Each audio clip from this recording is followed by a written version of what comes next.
All right, so what we got going on right now is the IS300. I bought it and it had been crashed before, and we had issues with the way the hood was shutting and all that. So we actually pulled the radiator out and kind of fooled around with the core support. We're not going to fix this car up nice or anything. We're just trying to get it drivable at the moment. So you can see kind of where we're at. This piece is broken down at the bottom. It's all discombobulated here. And you can see the mirrors broke and the doors are smashed in a little bit. This is what we're working on today. We're gonna finish putting this thing back together. Hadn't worked on that yet. I think I'm gonna pull this thing out and work on my diesel truck, put a battery on it and a new terminal. This thing we got to pull apart to see what we actually still need. Now we got to change the radiator and maybe a fan switch or something here. I'm not sure, but this one should be about ready. So we're getting there all the time. Let's try to get this thing knocked out today, and we'll see where we end up. All right, I got the IS300, got everything put back on it. I ordered a little short ram intake, a little cheap one. The air box is pushed up against the electric fan, all that stuff. So you see this thing.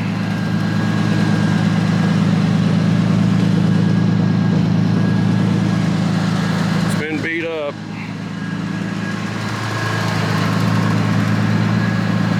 Driver's door, passenger doors, both of them.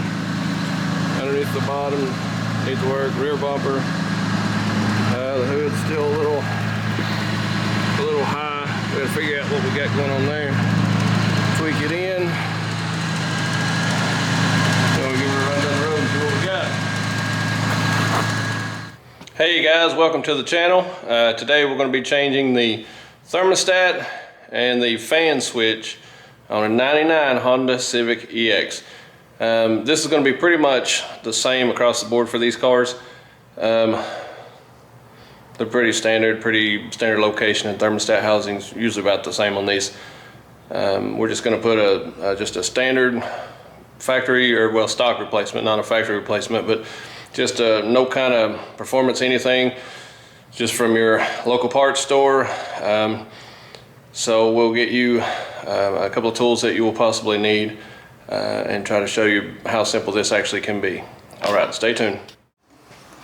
All right guys, so today we're going to be using what you would normally need is a flat screwdriver. We're not actually going to need that. What we will be using is a Phillips, because we've changed the hoses on ours. So that's what we're using.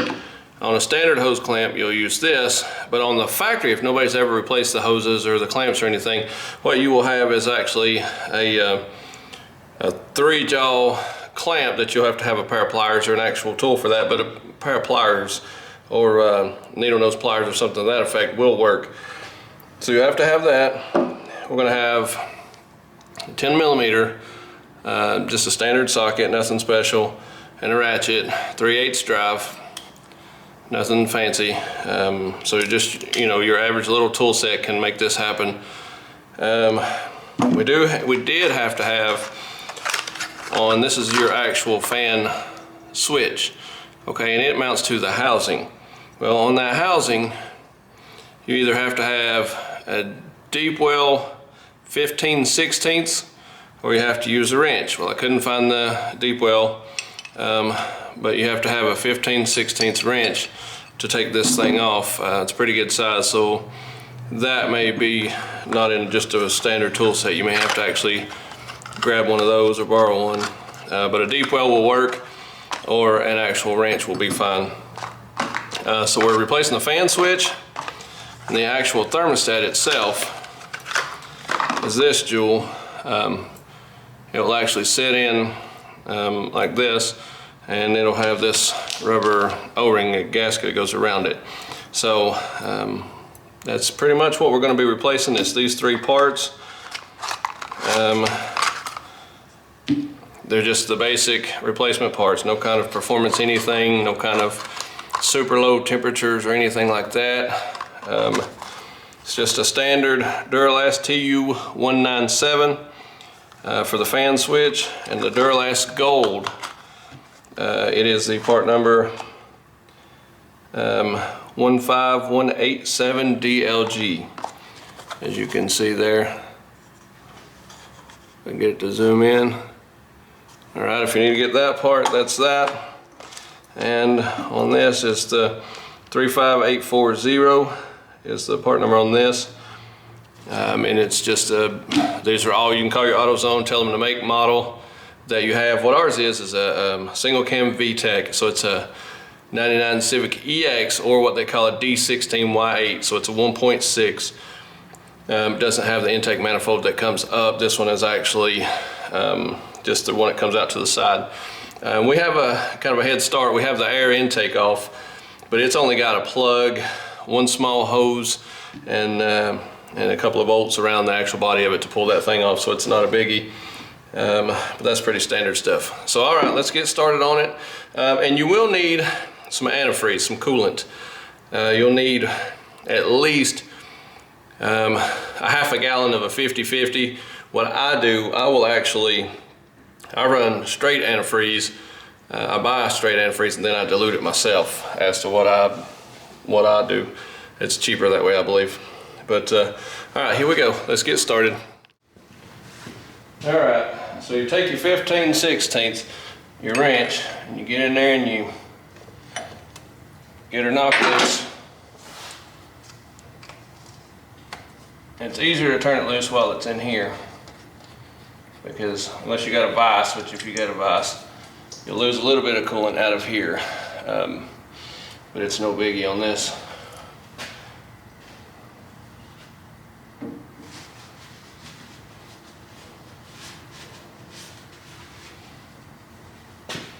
All right, so then you got a 10 millimeter up here on top. Just an extension.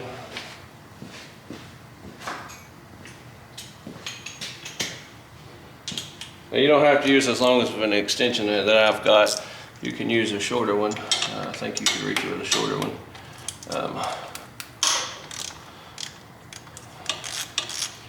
Now you take those out.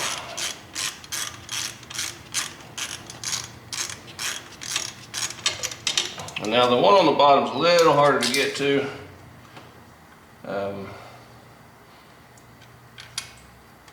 So try not to drop your bolts.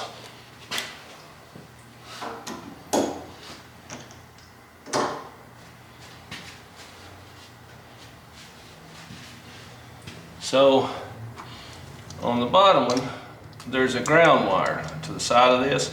There's actually an extra little hole for the ground wire, but somebody at some point has just used the bolt for the ground instead of actually using a ground wire. So, and if you're ever doing a Honda engine change out or something, that wire right there will determine if your fuel pump doesn't work or not. So if you change a Honda motor out and all of a sudden, you know, you're putting it all together and you're not getting fuel, check that ground, because that ground is notorious for having issues, or people forget to bolt it up. But that's related to your fuel pump, so if that's not grounded, your fuel pump won't work. And ask me how I know. Okay, so you get that bottom bolt out.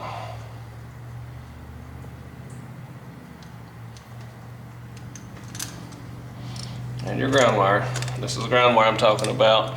That thing actually goes right to that housing.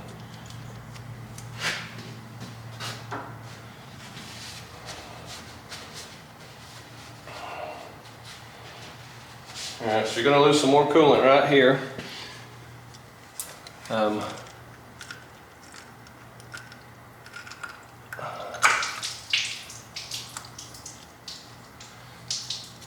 Alright, and people use a little RTV on these sometimes.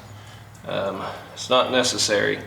You can if you want to use a little bit, but I've never used it here. It's just not necessary.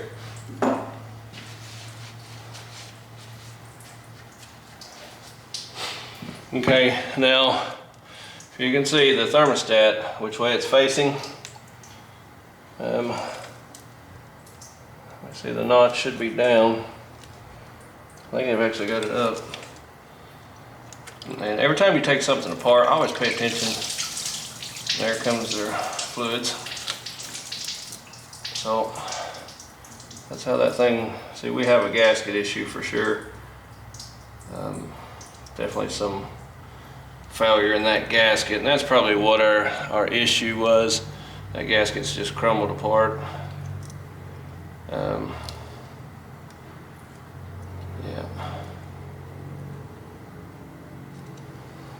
Yeah, I think on these the notch goes up. Yeah, the notch goes up because in the housing, you'll actually see where that notch sits, right in the housing there.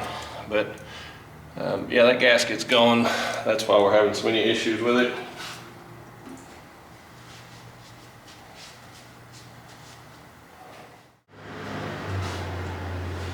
All right, so what I'll do is spray some brake cleaner on a rag, and you want to try to clean any kind of buildup or any kind of debris. There shouldn't be any RTV on these. You don't really put RTV on this type of gasket. So don't worry about that at all. This is like a rubber seal that goes around the thermostat itself, so you shouldn't have any kind of RTV on this. I have seen it. I don't believe it necessary on this at all. In fact, I don't think it's supposed to anyway, but I have seen it. And you just want to clean that just so you don't have any debris or for any leaks or anything.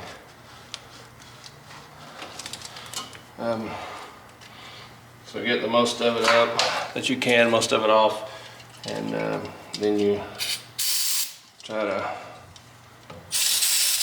clean it off some, get the residue off of it.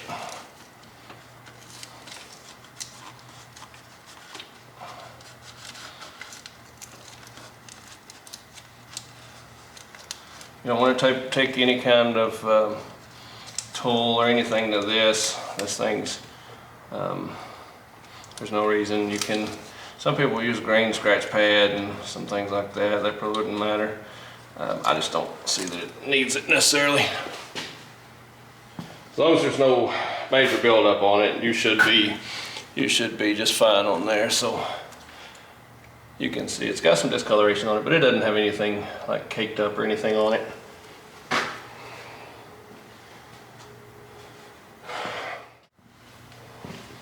All right, so you take your new thermostat, and on the back side, this is the back, this goes inside the housing. Okay, see those two little notches, and then that opening? The opening, there's notches inside that housing for these. Well, this is a different style. The actual, I'll show you the difference. Okay, so you see the two here, right? If I can get you here. All right, see this one, the thing's on the outside, release, and this one is on the inside, up here. Okay, these will still work, it'll still fit, it's still for this car. So you want that on top on these. So you'll find that slot right there. You'll actually put this on. It just goes over it, and inside there's a little gap inside there. So that will actually go around this deal.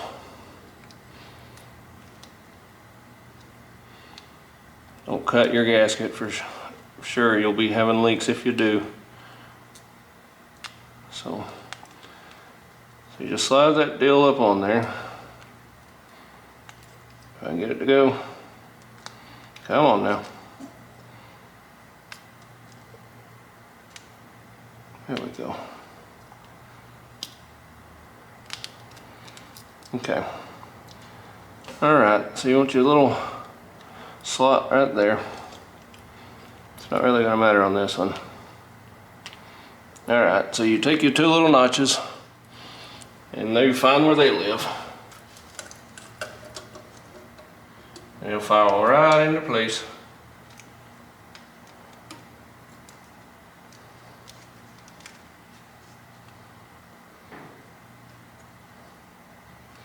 And so it literally sets right in there, nice and neat. If you can see that. So it just sits right in there, recessed. And I have seen people use RTV around this rim. It doesn't need it because that rubber piece is your seal. So you should be good once you lock her in there.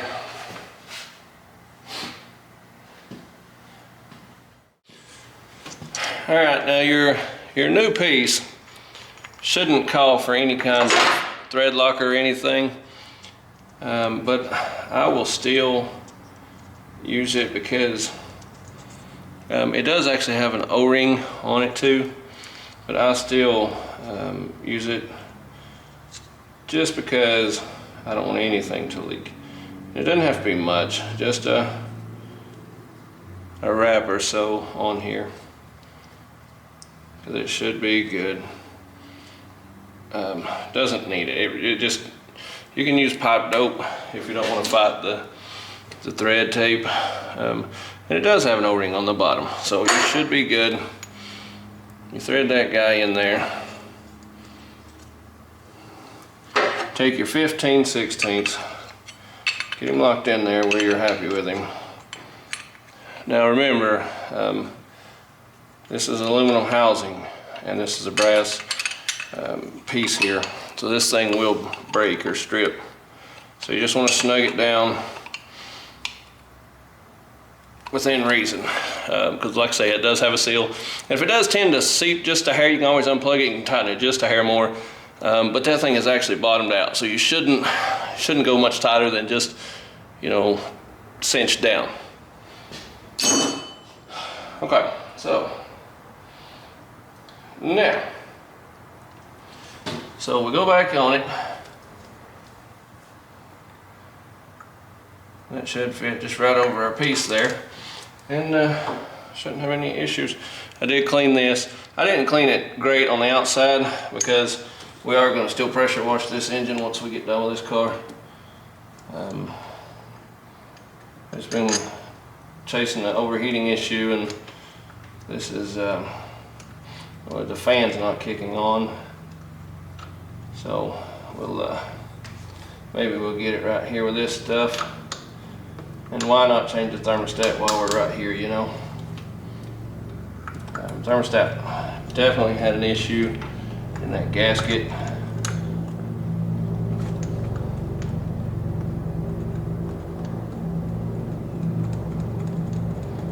And like anything, you want to get both your bolts in before you tighten anything down.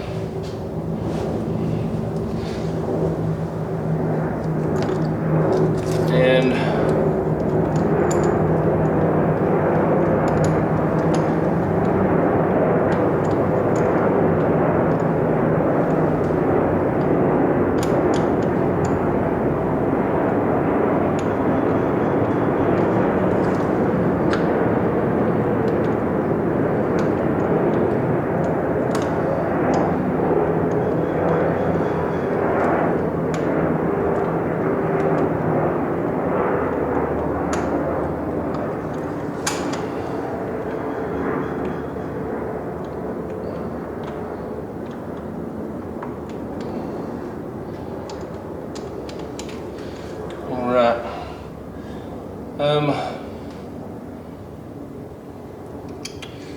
yeah, I'm just going to put the ground back on that bottom bolt.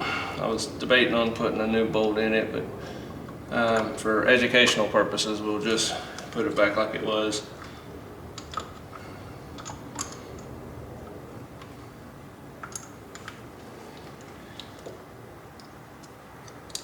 So that will actually run through that, and then you'll put it back in the housing.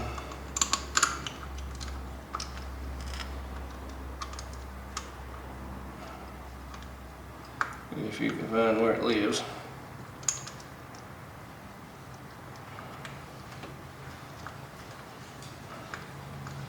Here we go.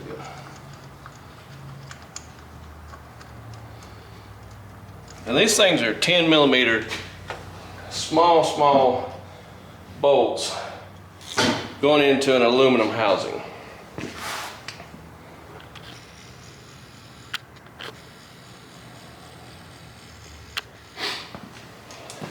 So these things don't get crazy tight, you know what I mean?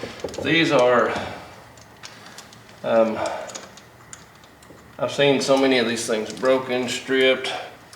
This is something you do not want to over tighten. You can replace these, the whole housing all the way across the back. But it's a pain.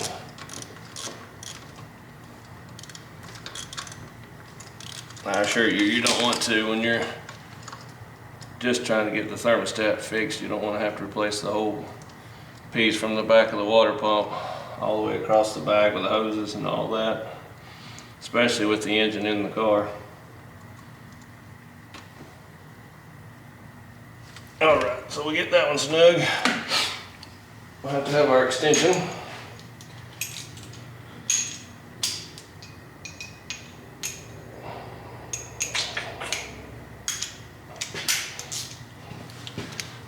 All right.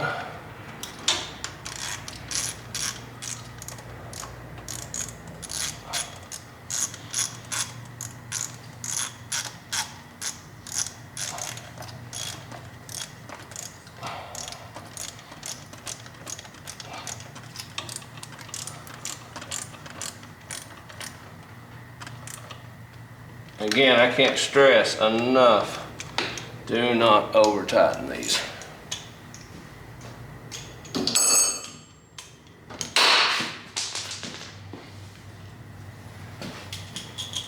Snug them in good.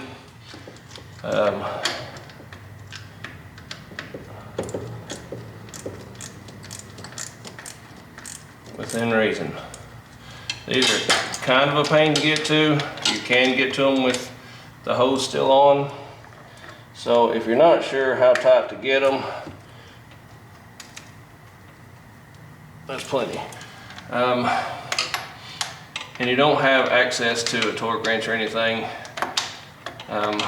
Myself, I would rather leave them loose and come back and tighten later, as to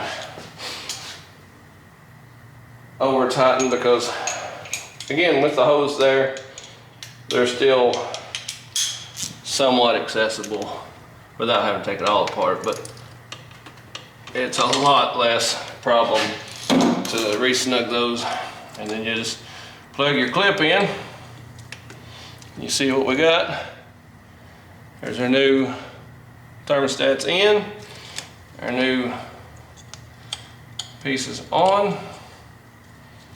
Whichever way it's facing. It's gonna be a pain to find the plug of those goes.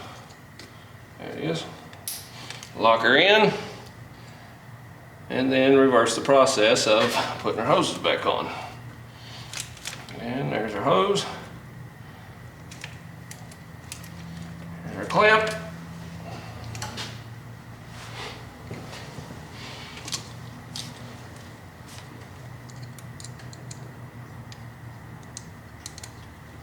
Now, I would suggest, if you're doing the old school or the factory clamps that have like the 3 fingers on them, at least you don't have to go to the ones I've went to, the Phillips ones, which the Phillips ones are awesome. But buy a box of hose clamps and replace these, because if you ever work on your car, those 3-jaw clamps are horrible to have to work on, especially if you ever go in and out of the car replacing a few parts. Try to get you some new hose clamps in there and replace those. Like these are the type of clamps I'm talking about. If I can get you.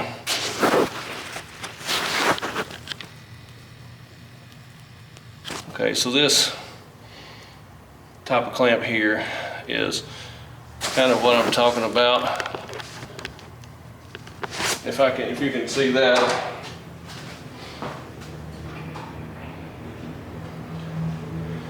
And that's still a little different than what I'm talking about. But these clamps here, on your hose, it's got a split in the middle on the back side, and they're hard to do. These ain't bad. The other ones are way worse. But try to replace your hose clamps with the more modern design. It's a lot easier on you. All right, guys, that's our video for today. Follow us on Instagram at Chesser Enterprises. On this YouTube channel, if you will hit the like button and subscribe, check all that out, and you'll see the little bell on there. If you click the bell, you'll get to see all of our videos, and that way it'll actually alert you every time we post something. That way you can watch us as it happens. All right, thanks guys, appreciate you.